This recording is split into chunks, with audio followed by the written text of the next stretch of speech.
2 3 4 5 पांचों बॉक्सेस बाहर रखवा फटाक से।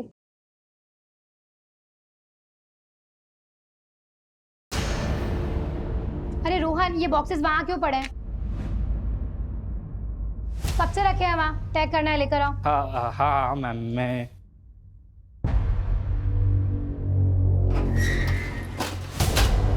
अरे रोहन, बॉस के कैबिन में क्यों लेकर जा रहे हो?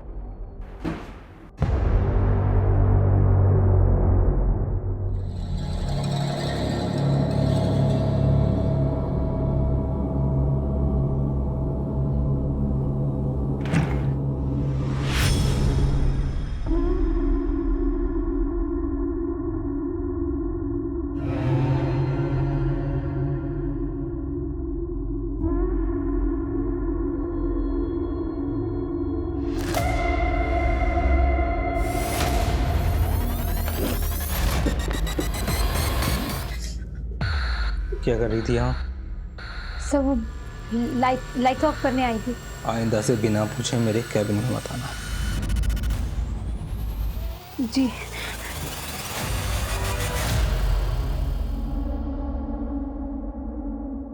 पल्लवी, तुम रो क्यों रही हो?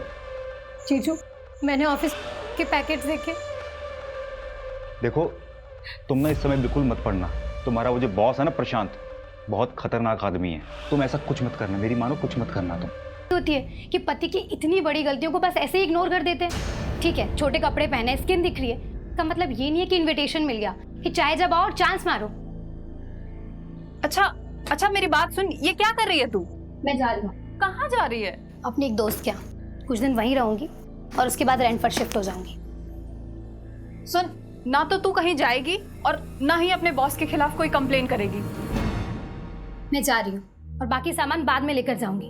आप सोचिए ना दीदी, जो आदमी आपके घर में रहकर आपकी बहन की इज्जत पे हाथ डाल सकता है, वो बाहर जाकर क्या कुछ नहीं करता होगा।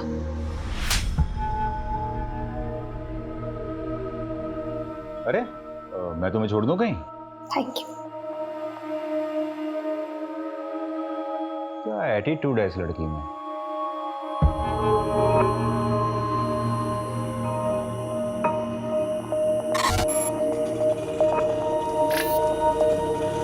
भैया, जानकी नगर जाएंगे? जानकी नगर की ऑटो यहाँ से नहीं मिलेगी मैडम, आगे से राइट मारिए, वहाँ से मिलेगी। Thank you.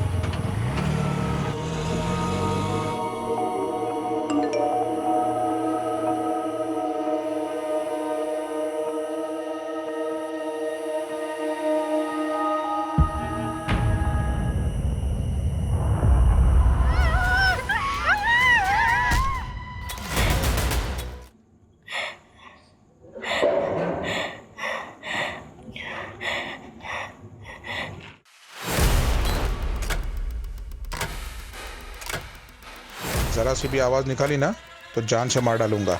चलो उठ। ये क्या हालत बना रखी है तूने अपनी?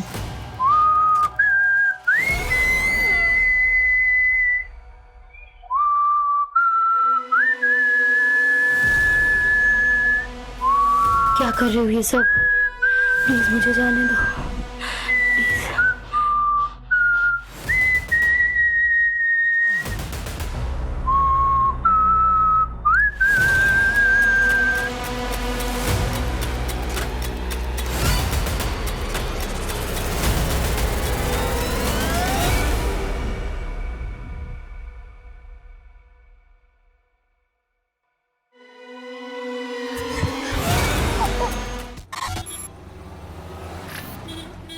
तू एक काम कर, जल्दी जा, जल्दी से अपना बैग रेडी करके आ। नगमा, इतनी देर लगा दी तुम लोगों ने। अरे क्या करेंगे, टेलर ने कपड़े ही नहीं सिले थे, बैठ के सिलाना पड़ा, वरना आयशा क्या पहनती। बहुत लेट हो गया। नगमा, ये फातिमा को सलामी पर दे देना।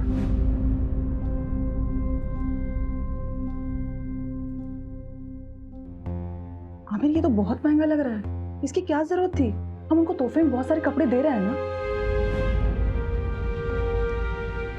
नगमा, तुम्हारी खाला ने हमारे निकाह पर बहुत कीमती सेट दिया था, इतना तो करना ही चाहिए ना। कम से कम तुम उनके ताने सुनने से बच जाओगी। आमिर, लेकिन आगे आयशा का बोर्ड का एग्जाम है, इतने सारे खर्चे हैं, और वैसे भी शादी में बहुत खर्चा हो चुका है। मैं मैनेज करूंगा, तुम टेंशन मत लो। उज्जैन जाना है कि नहीं जाना? चलो जल्दी करो।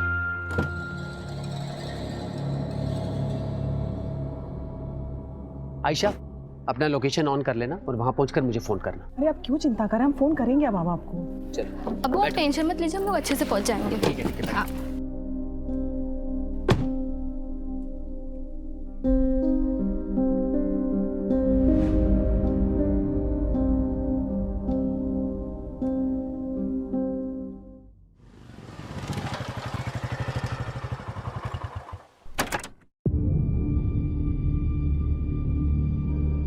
अर्जुन, कल से काम पर मत आना, आकर अपनी सैलरी ले लेना। क्या हुआ आमिर भाई, सब ठीक तो है? एक हफ्ते में दूसरी बार कंप्लेंट आई है तुम्हारी। वो तो तुम्हारी बीवी पेट से है, इसलिए मैंने पिछली बार माफ करवा दिया था, पर अब मैं कुछ नहीं कर सकता।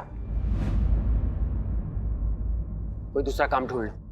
आमिर भाई, क्या है ना कि नई जगह जाऊंगा, नया जॉब ढूंढूंगा, नए दोस्त यार मिलेंगे। अब दोस्ती यार में थोड़ा पीना पाना तो हो गई, उस नशे के चक्कर में कभी आपके घर की असलियत निकल गई तो ना। अरे नहीं नहीं नहीं, नहीं निकलेगी नहीं, बोलूँगा नहीं।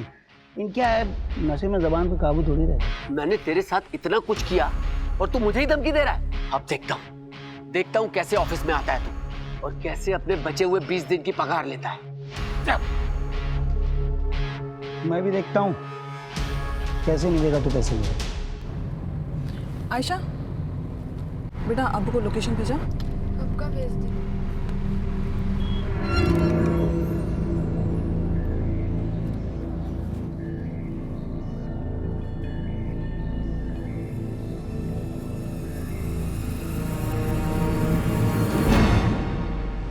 एक्सक्यूज मी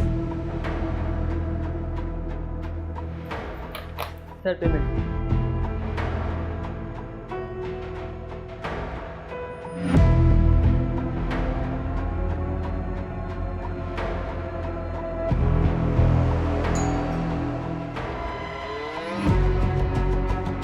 कैसी हो रोशनी?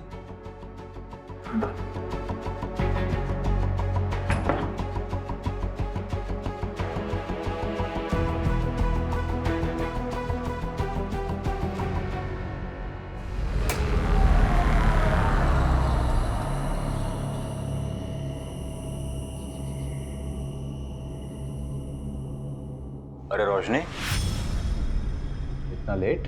हाँ, वो आज ना ऑफिस में बहुत ज्यादा।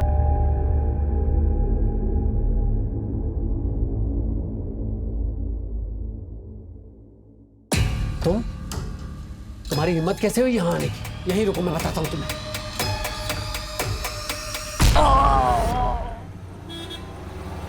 सर, आज सुबह ही बीवी नगमा और बेटी आयशा उज्जैन से लौटे हैं।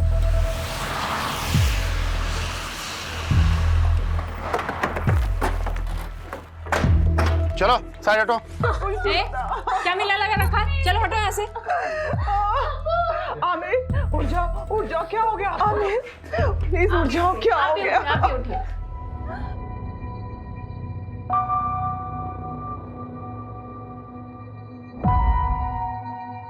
सर पर भारी चीज से मारा गया है। विक्टिम तो फिजिकली फिट है। देखिए नगमा जी, मैं जानता हूँ कि ये सही वक्त नहीं है, लेकिन इन्वेस्टिगेशन भी जरूरी है। आप हमें बता सकती हैं कि जब आप यहाँ वापस आई तो आपने सबसे पहले क्या देखा?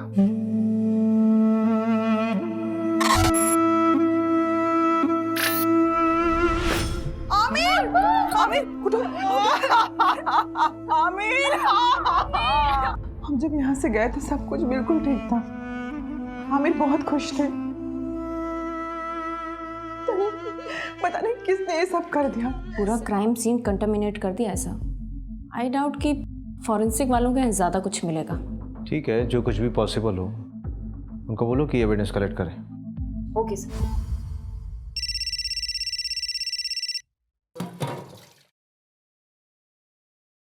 हेलो हेलो दीदी प्लीज मुझे बचा लीजिए। नहीं, मुझे नहीं पता मैं कहाँ। कौन मार डालेगा पल्लवी? हेलो पल्लवी।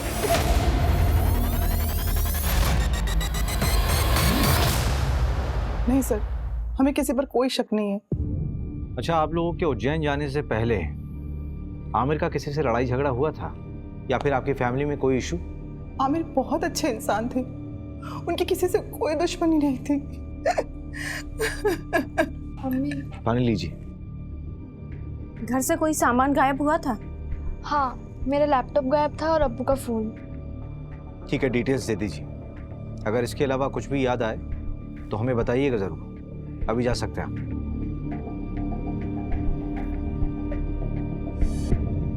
मंजू, इस आमिर का बैकग्राउंड निकालो। Okay sir. आखिर ऐसा कौन हो सकता है जो उससे इतनी नफरत करता हो?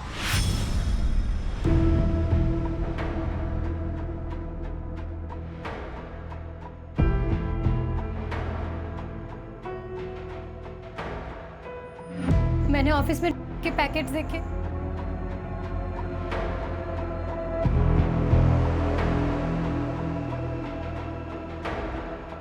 रोशनी, आमिर, रोशनी तुम इतने सालों बाद? कैसी हो? क्या बात है?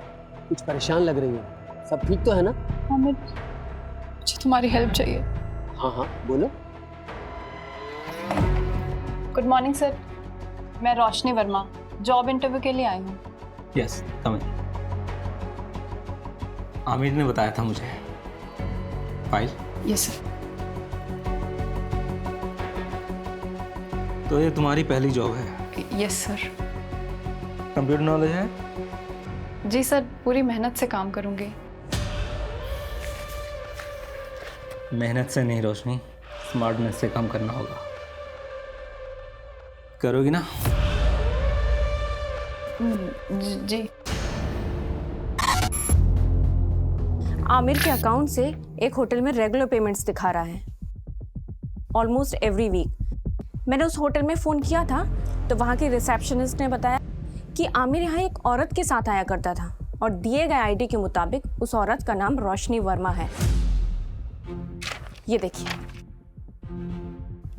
इसका मतलब आमिर का एक्स्ट्रा मैरिटल अफेयर था। सर फिलहाल तो ऐसे ही लग रहा है। मैंने उस होटल की सारी सीसीटीवी फुटेजेस मंगा ली है। ये देखिए सर, ये वाली फुटेज, ये मर्डर के 2 दिन पहले की है।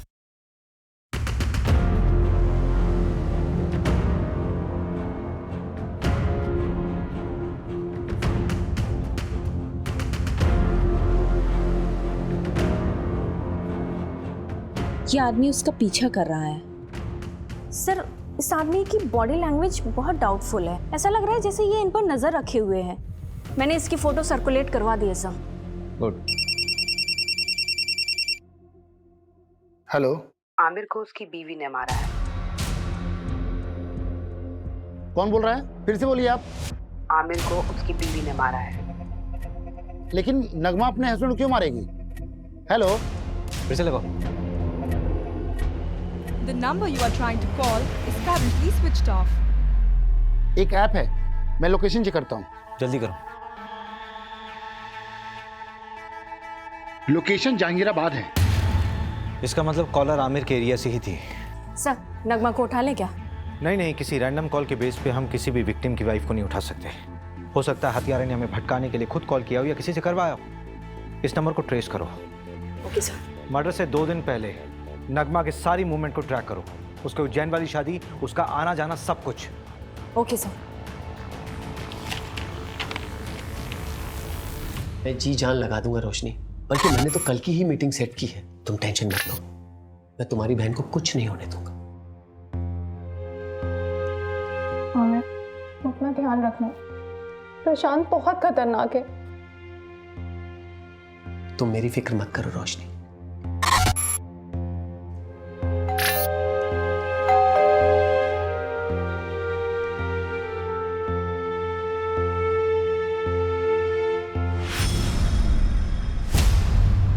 हमारा कोई अफेयर नहीं था। मैं और आमिर तो एक कॉलोनी में रहते थे और बचपन से ही एक दूसरे को जानते हैं। और वापस अभी 4-5 महीने पहले ही मेरी उससे मुलाकात हुई थी। ये चोट कैसे लगी? क्या हुआ है? कुछ नहीं मैम, वो किचन में काम करते टाइम लग गया। तुमने कहा कि आमिर सिर्फ तुम्हारा दोस्त था, बचपन का दोस्त, तो फिर होटल में क्यों मिलते थे? क्या हुआ रोशनी? ये पुलिस क्यों आई है? तो आमिर का मर्डर हुआ है, उसी सिलसिले में पूछताछ करने के लिए आए हम लोग। कौन आमिर? वो मेरी कंपनी में सिक्योरिटी एजेंसी का सुपरवाइजर था। हाँ तो ये तुमसे पूछताछ क्यों कर रहे हैं? देखिए ये वहाँ ना 9 से 6 जॉब करने जाती है, रिश्तेदारी निभाने नहीं। तुम कभी मिले हो आमिर से? मैं क्यों मिलूंगा? आप लोग बात किसके बारे में कर रहे हैं मैं तो ये तक नहीं जानता। अच्छा, ये देखो, कुछ याद आया? चल आने चल। सर मैंने कुछ सब याद कराता हूँ, चल। अरे मेरी कोई गलती नहीं, मुझे क्यों लेके जा रहे हो? अरे मैंने कुछ नहीं किया, छोड़ो मुझे। सर मैंने आमिर का मर्डर नहीं किया है। अगर तूने आमिर का मर्डर नहीं किया तो तूने झूठ क्यों बोला कि तू आमिर को नहीं जानता? तो क्या सच बोलता? क्या आमिर मेरी बीवी के साथ होटल में जाता है? क्या करते आप लोग? सहानुभूति देकर छोड़ देते? नहीं ना। वैसे आमिर का मर्डर हुआ कभी है? 23 तारीख को। 23 तारीख को तो मैं यहाँ था ही नहीं।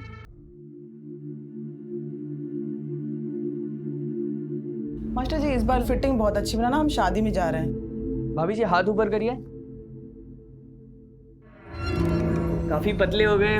मास्टर जी आप भी ना। मास्टर जी इस काम के लिए कोई औरत नहीं मिलती आपको? आजकल फीमेल टेलर मिलती कहाँ है? इतने समय से हम कपड़े सिला रहे हैं, लेकिन हमारे मास्टर जी का हाथ कोई पकड़ नहीं सकता। हाँ हाँ वो तो मैं देख ही रहा हूँ। आपका काम हो गया हो तो अपना सामान उठाओ और निकलो यहाँ से। बोलने से पहले कुछ तो सोचा करो।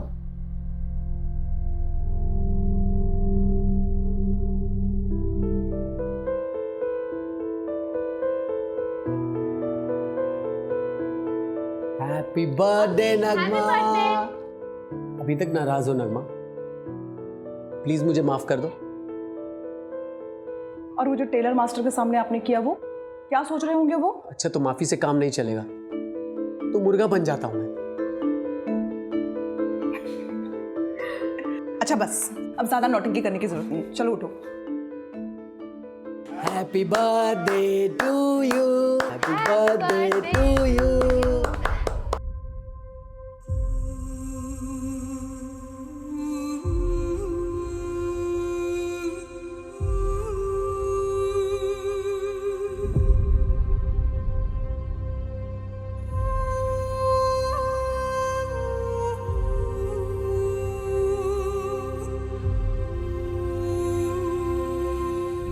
सर इनिशियल रिपोर्ट आ गई है।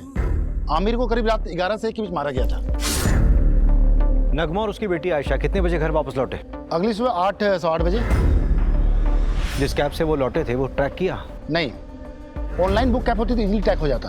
वैसे उज्जैन के सारे ड्राइवर से बात हो रही है। सर उज्जैन से एक और बात पता चली है। नगमा का शादी से पहले किसी फरहान नाम के लड़के से अफेयर था। तो शादी से पहले था ना? नहीं सर, अभी भी है।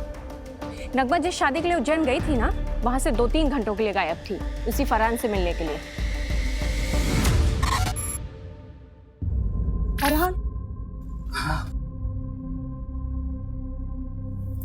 नगमा 2.5 लाख है, बाकी अगर और जरूरत पड़े तो बता देना। Thank you Farhan. लेकिन नगमा हम कब तक ऐसे चुप चुप के मिलते रहेंगे? थोड़ा वक्त दो मुझे फरहान। वैसे भी आयशा की जिम्मेदारी है मुझ पर। एक बार मैं आयशा का सब कुछ ठीक कर लूं, फिर देखेंगे। और वैसे भी मैं किसी को दुखी नहीं करना चाहती।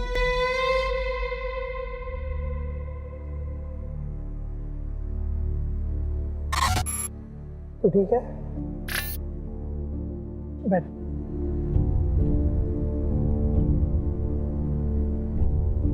आयशा मैं क्या कह रहा था कि हमें ना आंटी से बात कर लेनी चाहिए। देख अभी अब्बू तो नहीं रहे ना, और मेरे घर वाले भी उंगली उठाएंगे, तो उससे पहले हमें शादी कर लेनी चाहिए ना। तुम क्या बात कर रहे हो सूरज? पहले कब्र के फूल को तो सूख जाने दो। आयशा मेरा वो मतलब नहीं था। पुलिस?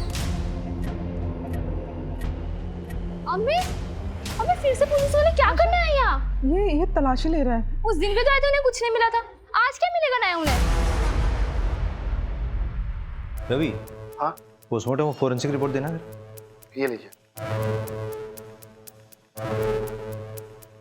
सबसे पहले आमिर के सर पर वार किया गया किसी हैवी ऑब्जेक्ट। उसके बाद 12 बार चाकू से स्टैब किया गया उसे। आमिर की बीवी और बेटी को आमिर की बॉडी यहाँ मिली थी और दरवाजे पर कोई फोर्स एंट्री के निशान भी नहीं थे। इसका मतलब ये है कि कि आमिर ने दरवाजा खुद खोला था। ये कांड किसी एक का नहीं बल्कि दो लोगों का किया हुआ है। किलर के साथ कोई और भी था। सर, लेकिन आपको ये क्यों लगता है कि वो दो लोग थे? ये रिपोर्ट देखो मंजू, इसमें साफ दिख रहा है कि आमिर की मौत सर पे चोट लगने से और उसके शरीर में चाकू मारने से हुई, राइट? हाँ। लेकिन इन दोनों ही चोटों का फोर्स और इम्पैक्ट बिल्कुल अलग है। देखो,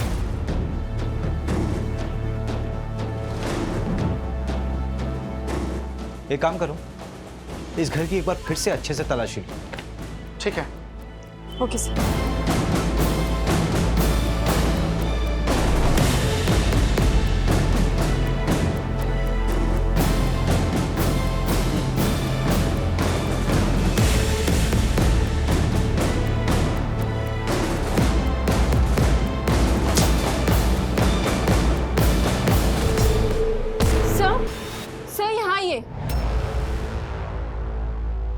मंजू, लेके चलो। सर, चलो मेरी बात सुनिए। चलो थाने चल के बोलना जो बोलना है।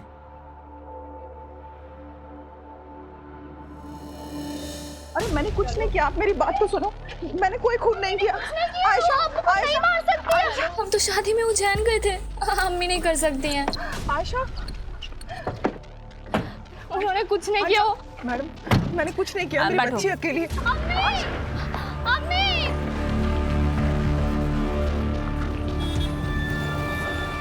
सर, ये नगमा तो अभी तक कुछ काम का बोली ही नहीं है। बोलेगी। एक बार चाकू की फोरेंसिक रिपोर्ट तो आने दो। आखिर ये चाकू उसी के घर से बरामद हुआ था ना, उसी की अलमारी से। Yes sir. रवि भाई, तुम कहाँ बिजी हो? ये फाइल आमिर के घर से मिली थी, वही पढ़ रहा था। इसमें एक एफआईआर कॉपी है। 4 महीने पहले रोशनी ने न्यू मार्ग थाने में एक एफआईआर दर्ज करवाई थी अपनी सगी बहन के किडनैपिंग की। किडनैपिंग? स्ट्रेंज। इसका मतलब है रोशनी 2 विक्टिम से जुड़ी हुई। एक तो उसकी खुद की बहन जो 4 महीने से लापता है, और एक दूसरा आमिर। लेकिन सबसे बड़ा सवाल ये उठ रहा है रवि कि ये फाइल आमिर के पास क्या कर रही थी? अजीब तो है। ये देखिए, इस फाइल में ना कई सारे एड्रेसेस हैं, और ये फोटो देखिए आप।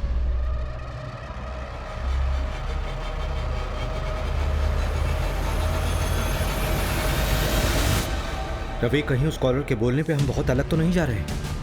हम नगमा से पूछताछ कर रहे हैं और मालूम चले कि केस कुछ और ही। एक काम करो, रोशनी को थाने बुलाओ। और सर, एक गार्ड के बारे में पता चला है, उसका नाम अर्जुन है। वो आमिर के अंडर काम करता था और मर्डर के 2 दिन पहले उसका आमिर से झगड़ा भी हुआ था। मैंने कांस्टेबल सिन्हा को बोल दिया उसे उठाने को।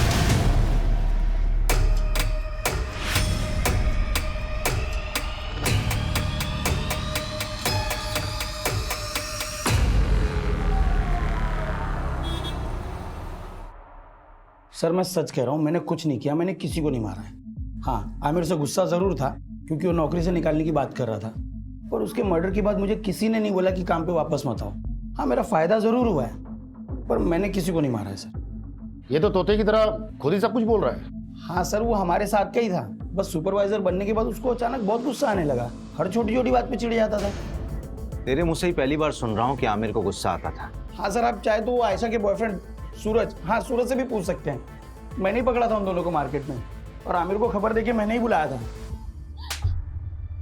क्या नाम बताया तेरा? सूरज चौहान। क्या नजबी लड़के के साथ घूमती है? ये आजादी दी थी मैंने तुझे। मेरे नीचे काम करने वाला अर्जुन ये मुझे फोन करके बताता है कि अपनी बेटी को संभाल लो। क्या इज्जत रह गई? सर हम शादी करना चाहते हैं सर। सर मैं प्यार करता हूँ इसमें सर। आज के बाद इसके साथ नजर आया ना तो जान से मार दूंगा तुझे। सर प्लीज भाग यहाँ से। पल्लवी के लिए मैं कहाँ कहाँ नहीं भागी सर, पर किसी ने मेरी मदद नहीं की। सिर्फ आमिर मेरी मदद कर रहा था। पल्लवी की कोई दोस्त थी जहाँ वो गई थी, उसका नाम या पता मालूम चल सकता है? पता नहीं। उस दिन पल्लवी ने मेरे किसी मैसेज का रिप्लाई नहीं किया। मुझे लगा शायद गुस्सा है इसलिए नहीं किया। फिर अचानक एक दिन कॉल आई और तब मुझे पता चला कि वो किडनैप हुई है। मुझे पता है सर, ये सब उस प्रशांत का किया धरा है। मेहनत से नहीं रोशनी, स्मार्टनेस से काम करना होगा। नाम के लिए तो उसकी एक कुरियर एजेंसी है, लेकिन असली पैसा बेच के कमाता है। कुरियर बॉक्सेस में डाला जाता है और लोगों को कुरियर की तरह डिलीवर किया जाता है। और क्योंकि ये सब लोकल डिलीवरी होती है इसलिए कभी चेकिंग में भी नहीं आता। पल्लवी ने देख लिया, उस रात हमारा झगड़ा हुआ था और वो घर छोड़ के चली गई थी। और शायद उसी रात उसका किडनैप हुआ था। मेरी गलती है सर, मुझे उसे अकेले जाने ही नहीं देना चाहिए था। मेरी मदद तो पुलिस ने भी नहीं की, प्रशांत का नाम तक नहीं लिखा एफआईआर में। उल्टा मुझसे कहने लगे कि तुम्हारी बहन किसी के साथ भाग गई होगी। हम ढूंढेंगे उसे, इट्स अ प्रॉमिस। तो जब हम तुम्हारे घर आए थे तब क्यों नहीं बताया था ये सब? आमिर, ये देखो, किसी बैंक का अकाउंट नंबर है, SRV बैंक। रोशनी, ये स्विट्जरलैंड का बैंक है। 1 मिनट, ये डायरी जहां से उठाई है वहीं रख दो।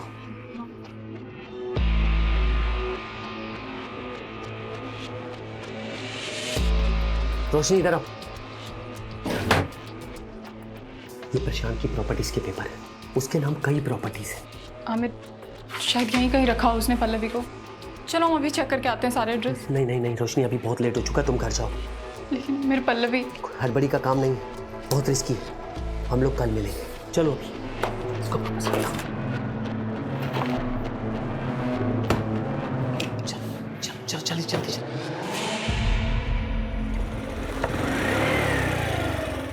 रोशनी, मैंने 3 प्रॉपर्टीज देखी हैं जो काफी टाइम से खाली पड़ी है। उनमें से एक ही है। चलो पहले ये चेक कर लेते हैं।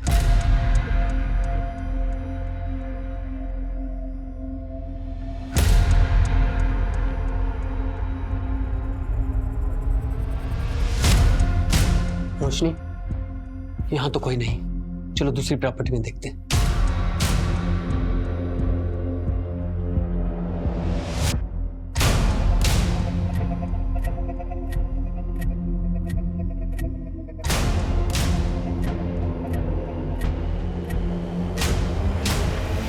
रोशनी, ये जगह सेफ नहीं है।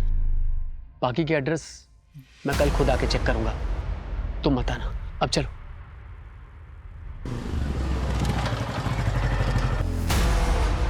रोशनी, तुम टेंशन मत लो, मैं पल्लवी को ढूंढ लूंगा।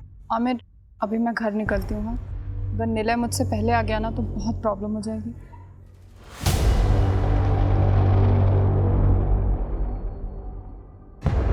उसके 3 दिन बाद आमिर का मर्डर हो गया। मैं बहुत डर गई थी, शायद प्रशांत को सब पता चल गया था और पल्लवी तो अभी भी उसके कब्जे में है। आमिर को भी उसने मरवा दिया। सब मेरी वजह से हुआ है। वो प्रशांत कुछ भी कर सकता है। पता नहीं अब पल्लवी मुझे कभी मिलेगी भी या नहीं। आमिर के अलावा तो किसी को नहीं पड़ी थी उसे ढूंढने की। हम ढूंढेंगे उसे, इट्स अ प्रॉमिस। आप चिंता मत कीजिए, आप जाइए, पल्लवी को ढूंढना हमारी जिम्मेदारी है।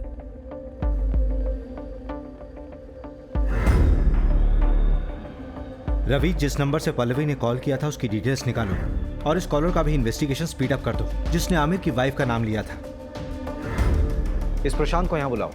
ठीक है, उसे बुलाता हूँ थाने, लेकिन काफ़ी टाइम हो गया। पल्लवी जिंदा मिलेगी मुश्किल लगता है।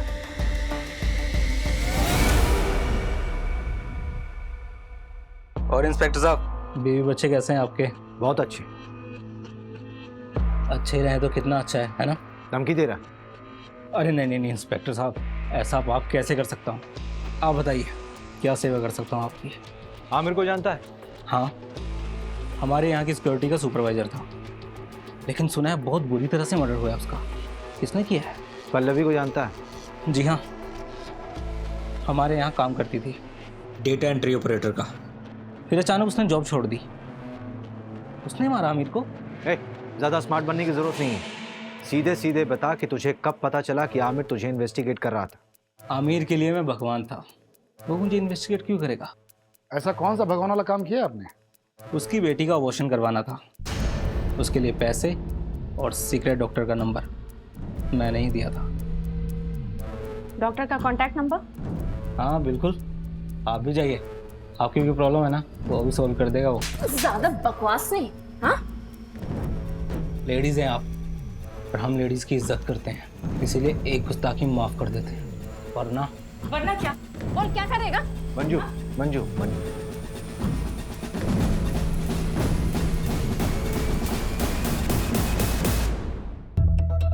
नहीं सर, हमारे यहाँ ऐसा कुछ भी गलत काम नहीं होता। एक तो बिना पुलिस को इन्फॉर्म किए एक नाबालिग लड़की का अबॉर्शन करा दिया, ऊपर से झूठ बोल रहे हो। अभी तो सिर्फ तुम्हारा लाइसेंस रद्द करूंगी। अगर और झूठ बोला ना तो सीधा जेल में डाल दूंगी। नहीं मैडम, ऐसा मत करना। मैं आपको सच्चाई बताता हूँ। आमिर 4 हफ्ते पहले ही आया था अपनी बेटी को लेके अबॉर्शन के लिए। आयशा, अभी तो सिर्फ 2 महीने हुए हैं, अभी तो अबॉर्शन हो सकता है। और आमिर, तेरी बेटी तो अभी नाबालिग है, पुलिस केस हो सकता है। डॉक्टर साहब, मेरे बच्चे की जिंदगी खराब हो जाएगी। वो लड़का इसकी क्लास का है, उसे जब खबर मिली तो वो घबरा गया। डॉक्टर साहब, आप इसका अबॉर्शन कर दीजिए, हमें कोई पुलिस केस नहीं करना। नहीं अब्बू, जो कुछ हो रहा है तेरे अच्छे के लिए हो रहा है। मैं ताने सुन सकता हूँ, लेकिन तू ताने नहीं सुन सकती। छोटे बच्चे की परवरिश करना इतना आसान नहीं है, खासकर जब उसका बाप उसके साथ ना हो। कि अब्बू ने मेरा साथ दिया था। तुम्हारा अबॉर्शन हुआ तो डेफिनेटली तुम्हें सूरज से भी मिलने से रोका गया होगा। तो क्या इन सारी बातों को लेकर सूरज गुस्सा था क्या आमिर से? देखिए, ना सूरज ने अब्बू को मारा है और ना अम्मी ने अब्बू को मारा है। आप शुरू से गलत इन्वेस्टिगेट कर रहे हो। देखो आयशा, अगर तुम्हें ये लगता है कि तुम्हारी मम्मी बेवजह लॉकअप में बंद है तो तुम्हें ही उनकी मदद करनी होगी ना, नहीं तो वो जिंदगी भर किसी और के जुर्म की सजा काटती रहेंगी। नहीं, ऐसा बिल्कुल नहीं होगा। वकील ने कहा है कि उनकी कल तक जमानत हो जाएगी, उसके बाद वो कभी भी जेल नहीं जाएगी। अम्मी ने कुछ भी नहीं किया है, इसलिए आप लोगों को कोई सबूत नहीं मिल रहा है। अब आप जाइए। न्यू मार्ग थाने बात हुई। लोकल पुलिस ने पल्लवी केस में प्रशांत से पूछताछ की थी, लेकिन उन्हें भी प्रशांत के खिलाफ कुछ भी नहीं मिला। हो सकता है पल्लवी अपनी मर्जी से कहीं गई होगी। जिस नंबर से पल्लवी ने कॉल किया था वो नंबर भी ट्रेस नहीं हो रहा है। फेक आईडी पे लिया गया था और स्विच ऑफ हो गया। पर सर, पल्लवी को गायब करने का मोटिव तो बनता है प्रशांत के पास। नगमा का एक्स गर्लफ्रेंड फरहान का भी कुछ पता नहीं। हाँ, एक बात पता चली है, उसने नगमा को 2.5 लाख रुपए उधार दिए थे। 2.5 लाख है, बाकी अगर और जरूरत पड़े तो बता देना। अब इतने पैसों की उसे क्या जरूरत पड़ी, ये तो नगमा ही बता सकती है। ऊपर से मिस्ट्री कॉलर का अभी तक नहीं पता लगा जिसने नगमा का नाम लिया था। टेक्निकल टीम ने बताया कि यूज किया हुआ सिम और फोन दोनों ही फर्जी तरीके से खरीदे गए थे। हो सकता है बाद में डिस्ट्रॉय कर दिए होंगे, क्योंकि दोबारा उनसे कॉल नहीं हुआ है। इसका मतलब we are back to the square one here. हमारे पास सिर्फ ये सीसीटीवी फुटेज है जो पल्लवी की किडनैपिंग साइट से हमें कैमरे के थ्रू मिली। देखते हैं क्या होगा इसमें।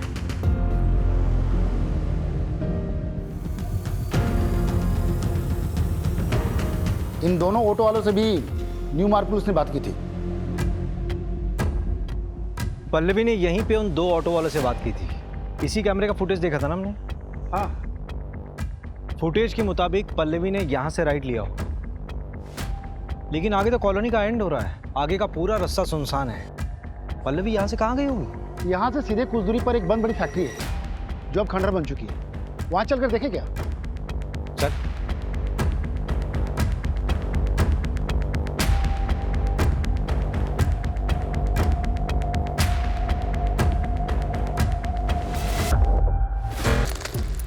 ये न्यूज़पेपर 3 हफ्ता पुराना है। इसका मतलब कम से कम 3 हफ्ता पहले कोई यहाँ होगा। कहीं किडनैपर्स ने पल्लवी को यहाँ तो नहीं रखा होगा। सबसे पहले तो ये पता करो कि प्रॉपर्टी किसके नाम पे है। ठीक है, जल्दी। रवि, इंजेक्शन, इसको ट्रैक करो। ये इंजेक्शन कहाँ कहाँ बिका है सब पता करो जल्दी। ठीक है।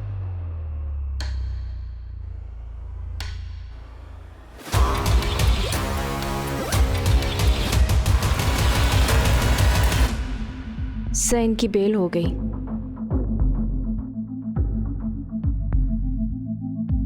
मेडिसिन की बाहर की लिस्ट आई है। कोई लीड मिला प्रशांत से कनेक्टेड? एक लीड है, नाम देखकर आप हैरान हो जाएंगे।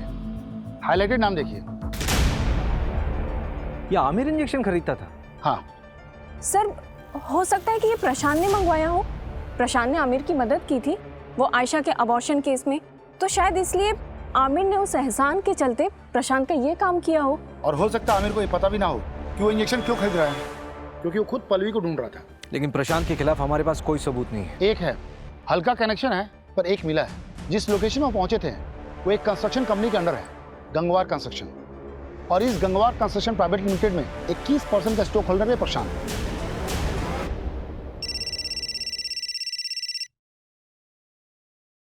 हेलो, गाड़ी में बैठो।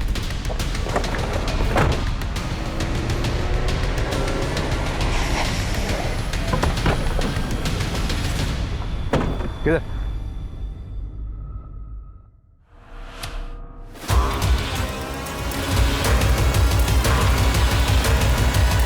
पल्लवी, मुझे जॉब मिल गई। क्या? ओह, सो हैप्पी दीदी।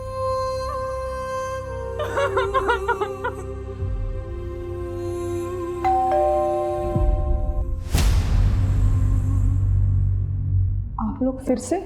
इस बार तुम्हें बेल नहीं होने वाली।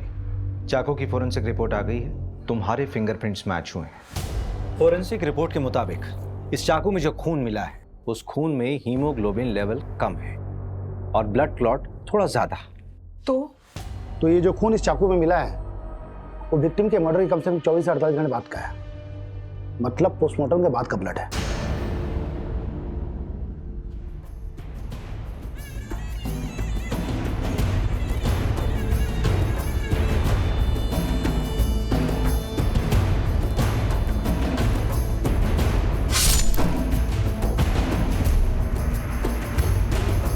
आमिर को उसकी बीवी ने मारा है।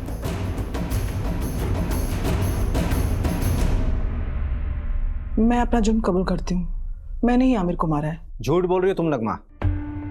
मर्डर रात के 11 बजे से 1 बजे के बीच में हुआ। रात के 10 बजे तो तुम देवास टोल क्रॉस कर रही थी और रात के 2 बजे सीहोर टोल। इसका मतलब ये हुआ कि जब मर्डर हुआ उस वक्त तुम रास्ते में थी और करीब 3:30 बजे तुम घर पर वापस लौटी।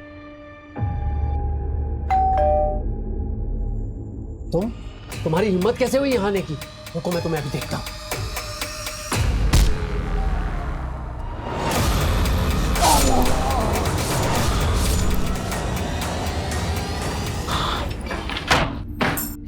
ये क्या कर दिया तूने?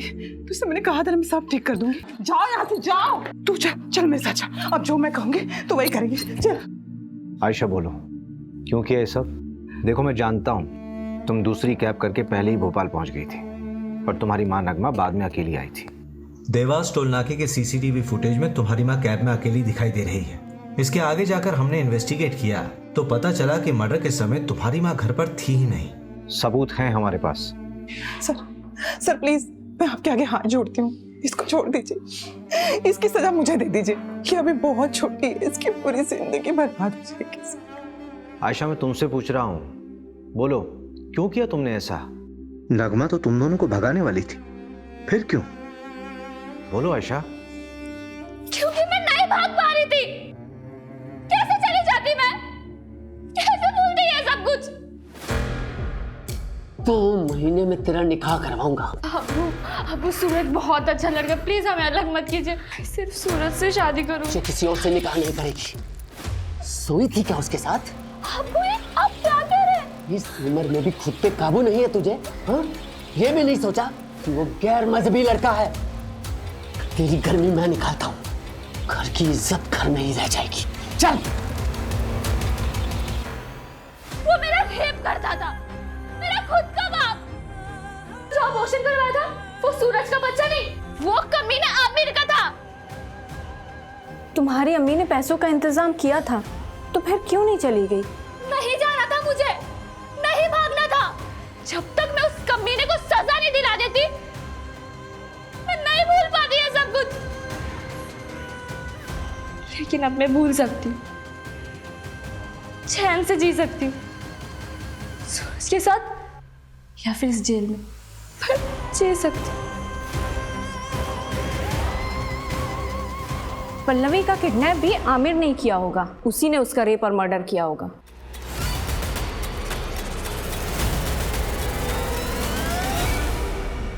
पोस्टमार्टम के मुताबिक जिस वक्त पल्लवी का मर्डर हुआ उस वक्त प्रशांत मुंबई में था।